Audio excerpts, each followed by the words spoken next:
Ano nga ba ang pamamaraan mo para makapag-isip ng solusyon sa mga problema mo? Bukod sa isang basong kape, baka meron ka pa dyan pre. Share naman. Meron kasi tayong iba't ibang comfort zone para makapag-isip ng solusyon ng ating mga problema. Ako, isang basong kape lang hinawakan ko. Tapos magunita mga bagay-bagay na maaaring makasolusyon sa mga problema ko.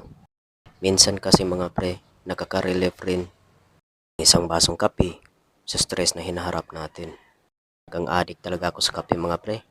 Mula pagkabata, hanggang sa estado ko ngayon sa buhay. Kung sa Bisaya pa, mo ay naghatag na kong kalipay. Ay, joke lang pala. Naisip ko lang mga pre, no?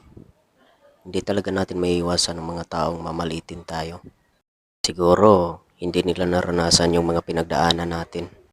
Pero wag na lang natin silang pansinin mga pre. Ang importante, na i-handle natin yung buhay natin. Yung tipong mga taong hindi gustong malamangan. Hindi talaga natin sila dapat pinapatulan. Dahil ika nga nila mga pre, karma is real nga naman. Meron nga iba mga pre, mamaliitin yung kakayahan natin. Pagtatawanan tayo, dahil iniisip nila, hindi natin yan kaya, hindi natin yan magagawa.